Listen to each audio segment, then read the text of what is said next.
በስከ መጨረሻ እንግዲህ ቲና ጎዳና ላይ ወጥታለች ማለት ነው። እስከ ዛሬ ሆን ብላ ሴራዎቿን እያፋፋመች ብትቀመጥም ዛሬ ግን በአባባ ሳይሆን በትሁት አማካኝነት እዛ ቤት ውልቅ ብላ እንድትወጣ ተደርጋለች። ካሊብና አባባ ምን አስተናነቃቸው? ካሊብ ለምንድን ነው አባባን ሲጥ ለማድረግ አንገታቸውን ያነቀው? እንዲሁም ደግሞ ኤደንና ዳኒ ምን ገጠማቸው? ኤደንና ዳኒ እንግዲህ ከፍቅር ወደ መለያየት የደረሱበት ነገር ምንድን ነው? ተመስገንና ቲናስ ከምን ላይ ደርሰው ነው እንደዚህ? ተመስገን አሁንም በድጋሚ ተቀብሎ ሻንጣዋን አንስቶ ወርውሮሽ አስፓልት ላይ ጥሏት የሄደው? ሰላም ወደ ቻናሌ ተከታታዮች ሰላማችሁ በያላችሁበት ይብዛልኝ። ለቻናሌ አዲስ የሆናችሁ ሰብስክራይብ፣ ላይክ፣ ሼር እያደረጋችሁ ሚርና ቲዩብን አበረታቱን እንላለን።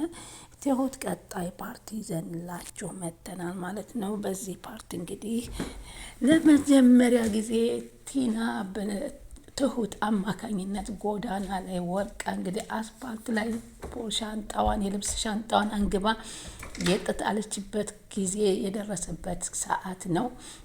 አሁን እንግዲህ ቲና እንደለመደችው አባባን ይቅርታ ጠይቃና የትሁትን ነውር አውጥታ ልጅ አላት ብላ እሷን አውጥታ እሷ ከካሊብ ጋር ለመሆን ያቀደችው እቅድ ግን ሳይሳካላት ቀርቷል ማለት ነው። አባባ ደግሞ እንግዲህ ከካሊብ ጋር ለምንድን ነው አንተ ትልቅ ሰው መሆን የማትችለው? ምንድን ነው ችግርህ? እያለ የሚጠይቀውን ጥያቄ ለመመለስ አባባ ጋር ትንቅንቅ ይዟል ማለት ነው። ትሁት ደግሞ ከዚህ በኋላ አንቺ እዚህ ቤት የምትቀመጭ ከሆነ እኔ ወጥቼ ሄዳለሁኝ እያለች ስትላት፣ አንቺ እንጂ ወጥተሽ የምትሄጂ እኔ ወጥቼ አልሄድም፣ እኔ እኮ የካሊብ ሚስት ነኝ፣ አንቺ እኮ ቦታሽን ወቂ፣ ሰራተኛ ነሽ በማለት ከአባባ ፊት ስትናገር፣ ስሚቲና እስከ ዛሬ ያሳለፍሽውን ነገርና የምትሰሪንን ነገር ያላወቀን መሰለሽ? ስለዚህ ዛሬ በትሁት አማካኝነት እዚህ ቤት ውልቅ በይ በማለት አባባን መደገፍ እንግዲህ ትሁትም ሻንጣና ልብሷን ፊቷ ላይ በመወርወር እንግዲህ ከዚህ ጥፊ በማለት ስትላት፣ ታውቂኛለሽ ስትላት እንግዲህ ጀግና አይፎክርም የምታደርጊውን አድርጊ ስትል ትሁት ትመልሰላታለች። ቲናም እጇን ቀስራ ተናዳ ልብሶቿን ጠቅላ የምትሄድበት ግራ ገባት። ከዛም እንግዲህ እሱ ወደዚሁ ወደ ጓደኛዋ እንግዲህ ተመስገን ስትደውልለትም አልመለሰላትም። እሷ ቀጥ ብላ ቤቱን በማየቷ ቤቱ ሂዳ ገብታ ተኝታ ሲያገኛት፣ አንቺ ተነሺ ምን እያደረግሽ ነው ሲላት፣ እኔ እኮ ቤቱን ተከፍቼው የሄድኩት አንቺ መተሽ ልትተኝበት አይደለም ማለት። አባረሩኝ እኮ አለችው። እና ማናቸው አባረሩሽ? ቲና አባረረች። እና ምን ላድርግልሽ? ውጪ ከዚህ ቤት ላይሽም ላናግርሽም አልፈልግም፣ አንቺን ያወቅኩበትን ቀን እየረገምኩ ነው በማለት ተመስገንም አሁንም እየጎተተ ከነሻንጣ ወስዶ አስፓልት ላይ ወረወራት። አለቀሰች፣ ሰንሰቀሰቀች። ወደ ዳኒ ደወለች። ዳኒ ጋር ደውላ እባክህ ድረስልኝ ዳኒ፣ ለትንሽ ጊዜም ቢሆን አንተና እኔ ያሳለፍከውን እንዳትረሳ በማለት ትደውልለታለች። እንግዲህ ዳኒ ደግሞ ወደ አባባ ሄዶ ይቅርታ ያደረግኩት ነገር ሁልጊዜ ይጸጽተኛል ይላል። ምክንያቱም እንግዲህ ወደ መጨረሻ በመልካምነት ቢቀይረውም ዳኒ መጀመሪያ ግን ከቲና ጋር ሆኖ ካሊብን ሚስቱን ለመቀማት ያደረገው ነገር ዘላለም ሄሌናው ላይ የወቀሰው ስለሚኖር ያን ነገር ይቅርታ በተደጋጋሚ ቢጠይቅም ውስጡ ግን እረፍት አጣ። አሁን በተለይ ኤደን እሱን እየናቀችው እንደመጣችና ልክ እንደ ካሊብ ኑሮውን አስተካክሎ ማስተዳደር ስላልቻለ አሁን የካሊብን ኑሮ እንጂ እና ቤት እንጂ እያየች ያለችው የዳንኤልን ችግርና አኗኗር እያየችለት አይደለምና ይህንን ለአባባ ብሶቱን ይናገራል። አባባም ደግሞ አይዞህ ልጄ እኔ አስተካክለዋለሁ፣ ምንድነው ሰው እኮ እንደ ቤቱ እንጂ እንደ ጎረቤቱ አይኖርም፣ ካሊብን የምታየው ምንድን ብላ ነው? ለምንድን ነው ካሊብን የምታየው ብለው ይናገራሉ። ከዛ አባባም ወደ ቤት ተነስተው ለካሊብ ይነግሩታል። ኤደንና ዳኒ ትንሽ ችግር ፈጥረዋል። ለምን አባዬ ምን ሆኑ ይላል። ካሊብ እንግዲህ ዳኒ ያደረገውን ቂም በቀል አልረሳምና ለመበቀል ስለሚፈልግ ዳኒን ቀጥሮ ካፊ ቤት ና ናውራ ሲለው ይጠራዋል።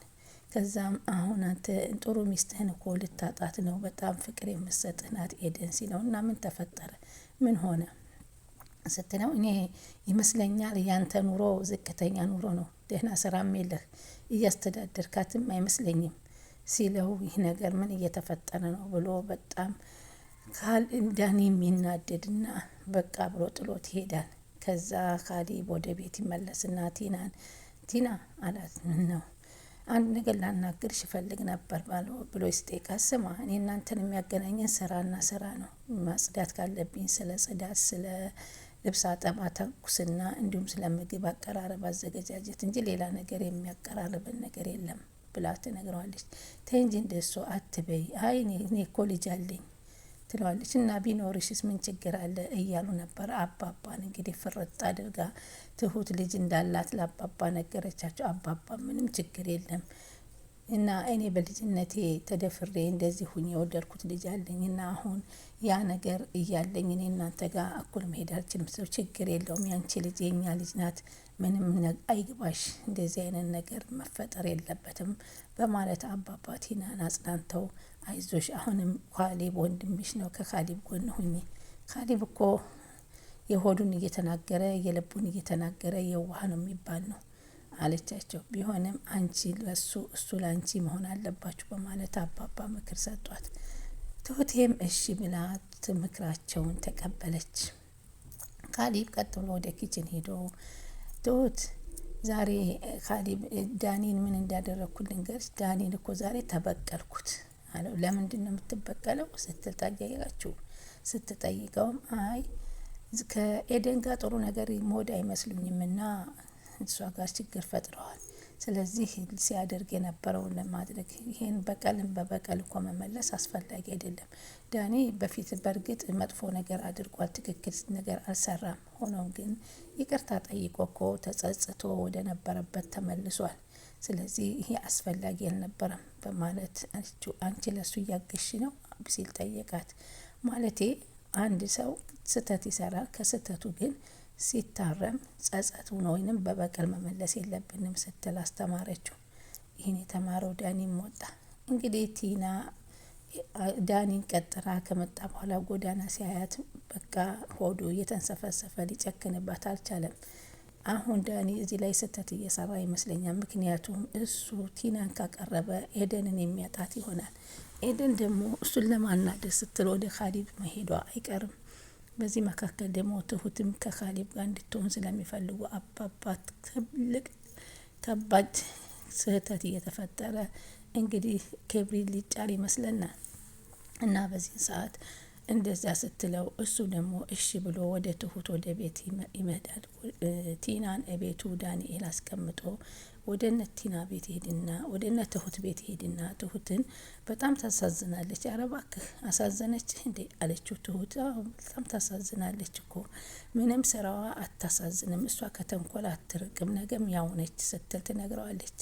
አሁን ግን ቢያንስ ካሌብ የ80 ሚስቱ ናት፣ የ2 ወር ቤት ኪራይ ቢሆን መክፈል አለበት፣ ከፍሎላት ማስቀመጥ አለበት። እባክህ አንተ ከሷ መራቅ አለብህ ይሻልሃል ብትርቅ በማለት እንግዲህ ኤደን ትሁት ደግሞ ዳኒን አስጠንቅቀዋለች። በአሁኑ ሰዓት እንግዲህ ከዛ እሱም ጎዳና ላይ እንግዲህ ጥሏት እየተንከራፈተ ስፓት ለስፓት ስትል አባባን ታገኛቸዋለች። አባባን ደግሞ ሰላም ካለቻቸው በኋላ ይቅርታ እንዲያደርጉላት አሁንም ብትጠይቃቸው በፍጹም ሲሏት እሺ እናያለን አባት እናያለን በማለት እንግዲህ ፎክራባቸው አባባን ማሰናብታቸዋለች። እና በዚህ መካከል ደግሞ አሁን ቲናና ካሌብ ትሁትና ካሌብ እንዲገናኙ አባባ እየጣሩ ነው። ቢሆንም እሷ ዶሮን ሲቀጣጠቧት በመጫኛ ጣሏት በማለት እንግዲህ ተርታበታለች። ትሁቴ በአሁኑ ሰዓት በቃ ሁሉን ነገሯን ያወቀች ቤቱ ሚስጥሯ የታወቀ ስለሆነ ምንም የሚያስጨንቃት ነገር የለም። በፊትም ሲያስጨንቃት የነበረው የልጅ መውለዷ ጉዳይ ነበር። ዛሬ ግን ሚስጥሯን ለአባባ ግልጽ ስላረገች ምንም ነገር የሚፈጠር የለም። ሆኖም ግን ወይዘሮ ቲና ዳንኤልን ቀጥራ ካፌ ቤት እያወረችው እያለ አንተ የትሁትን ትልቅ ጉድ እኮ አልሰማህም ስትል ትነግረዋለች። ምንድን ነው ጉዱ? ምንድን ችግር አለ ብሎ ሲጠይቃት ትሁት እኮ ልጅ አላት ስትለው ዳኒ ደነገጠ። ዳኒ ምን አስደነገጠው? እዚህ ጋር ስለዚህ እሷ ደግሞ ይህ ሚስጥርና አባባ ያወቁትና ካሌብ ያወቁ ስላልመሰላት እንግዲህ በዚህ ምክንያት ትሁትን እዛ ቤት መንቅራ ለማስወጣት ያቀደችው እቅድ ነበር፣ ግን አልተሳካላትም። እንግዲህ አሁን በዚህን ሰዓት እንግዲህ ቲና ጎዳና ላይ ወርቃለች ማለት ነው። ትሁት የቤቱ ባለቤት ሆና ቁጭ ብላለች። ቀጣይ ውስጥ ዳኒና ኤደን ምን ይፈጠር ይሆን? ካሌብ እስከ ትሁት ጋር ያለውን ንግግር ግንኙነት ያጠናክራል ወይ? ከዚህ በኋላስ ደግሞ ወይዘሮ ቲና ምን እቅድ ይዛ ትመጣ ይሆን? እና በዚህ እንግዲህ የዛሬው ተቋርጧል።